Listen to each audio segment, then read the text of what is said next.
What's happening, guys? We're back for some more Battlefield 4 action. In today's video we're going to be using the SAR-21. What's so good about the SAR-21? I mean, statistically speaking, you're not going to see anything that's just really impressive, but this is a high quality gun, and the one thing that you may or may not see is that this weapon has absolutely lovely recoil and controllability and just low recoil, low kickback. I mean, it's going to be better at distance than a lot of the assault rifles, although it doesn't have a good, rate of fire and stuff like that.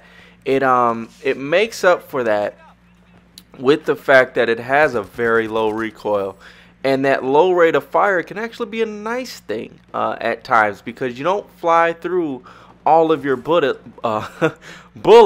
in a matter of seconds. It takes a little bit longer, and you can just really look at this. Like, you can just mow down guys without having to do too much tap firing, without having to do too much, counter recoil. This is just so much that's kind of nice about this gun. Like, it's very, very controllable. You're gonna notice a lot of pretty low death rounds here, and one of the reasons is because, one, when you're using an AR, you have the med bag and those types of things. But outside of that fact, because of this gun's low rate of fire and things like that, I'm gonna do a lot less running around corners and running up on people, those types of things. I'm gonna do a lot less of that, and the reason being is because if you run into a FAMAS or an AEK or a lot of other guns, shotguns, a lot of the other guns in the game are gonna beat it if you run up close. So I don't recommend this gun if you want to run around corners, just spray, that type of thing. But if you want to play the medium to long range battle, then this is definitely a gun to look at, because it's really nice for that aspect. And as you can see, I'm getting a lot better with not reloading all the time.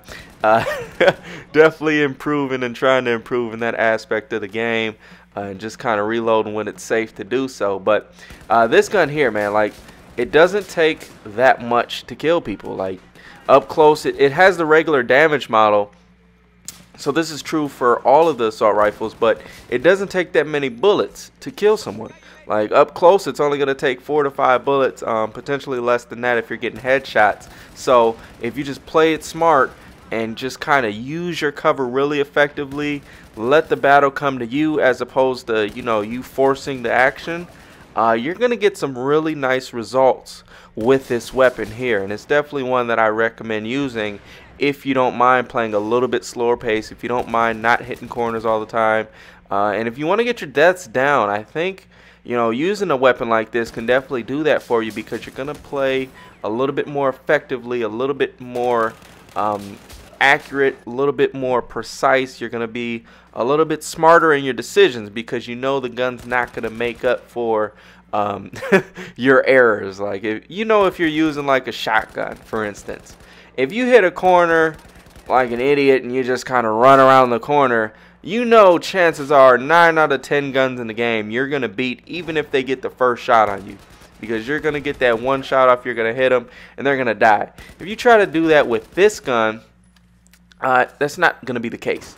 You're going to hit the corner, and they're going to see you, and they're going to start shooting you. They're going to get the first shot off, and you're going to die. So, that's what I mean by the bailout. It just kind of creates bad habits when you use really good weapons. Like, if you're using like a really good team in 2K or Madden, like the Niners or the Seahawks, or using the Heat or something like that, the Pacers, they're going to make up for some of your own mental errors, some of your mistakes and things like that. Likewise, if you're using like an Ace 23 or AEK or M416 or any of the really good guns in the game, it's gonna create that kind of just error room, if you will. It's gonna create some of that error room, and you're gonna try to take advantage of that error room as much as you can, and in doing so, you're gonna create most likely some bad habits.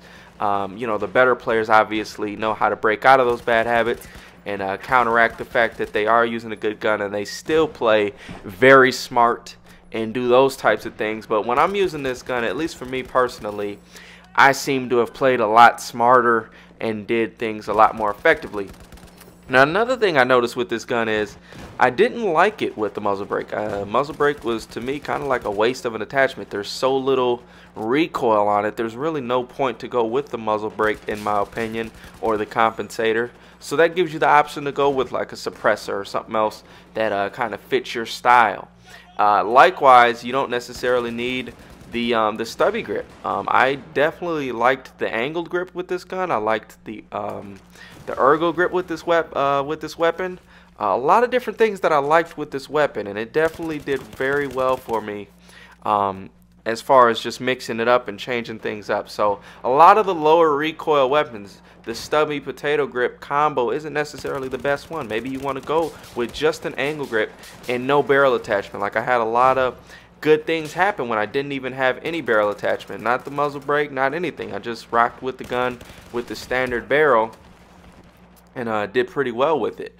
As we get hit around the corner with the M320, jeez, those things are so annoying sometimes.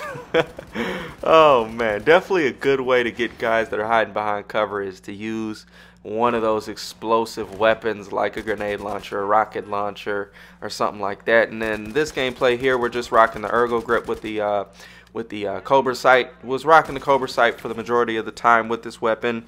Again, just a sight I really like using. I don't know, it's just me. I really like using the Cobra sight. It's one that I have had a lot of success with, and I feel I can visually see a lot around me when I'm using that sight, as well as being able to see actually on target. So the nice combination of the two, being able to spot people, still see what's going on my left and my peripherals, and those types of things really makes this an ideal type of reticle for this game, or lens, or whatever you will say it is. And yeah, this gun definitely can do decent up close, but the thing is, you don't want to go head to head. What you want to kind of do, and I guess this would be true with any gun, is that if you roll up behind them and you can be sneaky, super sneaky, shout out to SS, if you can be super sneaky in your ways and your action tactics and your battle tactics, or whatever you want to call that, if you can be a little bit more sneaky, kind of sneak around people, this is definitely another gun, again, that can do that very well, because again, you're not going to run out of bullets too often. The reload time isn't too bad, and you can be effective in just kind of sneaking around corners. You can rock the suppressor and do fine there, and you're still going to be good to go. So you just kind of gotta, you know, get a feel for the weapon, see how you like rolling it, and this is definitely a gun I would recommend trying out. I've been seeing it a little bit more recently, you know, from opponents and people that have killed me. So, you know, maybe this gun is picking up some popularity. Definitely not one that I've seen early on, but you know, it's definitely one that I like, and definitely a gun that if I'm trying to play a little bit slower pace, trying to play a little bit smarter, trying to, you know, get a little bit longer with my engagement battles, a little bit distancier, a little bit longer engagements, then this is definitely a gun I will go with and rock. One thing that's really nice too is the fact that if you've got teammates that are going to go ahead and handle the up close stuff with the shotguns and, you know, the AKs and stuff like that, you can kind of be that medium that's going to take care of the snipers, that's going to take care of the DMRs, that's going to take care of the guys camping, those types of things. You can definitely go ahead and do that. Right here we pick up the SCAR off of boy Smitty. Shout out to Smitty. But yeah, Mr. Smith, that is, if y'all not sure who Mr. Smith is. He's on TGL, but yeah, man, it's definitely a really nice weapon, and that's, you know, pretty much all I have to say about it. So I'm gonna go ahead and let you guys enjoy the rest of this gameplay here, audio free. And again, if you guys want to hear more live comm, more you know, in-game action, if you want raw gameplay, please just let me know in the comments below. Feedback is always greatly appreciated. And if you have any tips for attachments or anything that you like rocking with the SAR-21, feel free to share that with us as well. But that's going to do it for me, guys. Until the next time, go ahead and subscribe for more if you enjoyed what you saw. 2K Madden and Battlefield 4 is what I do. PS4 action for you. Next gen fire. And that's going to do it. Peace out, guys, and until the next time, we gone. Oh yeah, these snipers are a glitch. I hope they get rid of them, but we'll talk about that another day.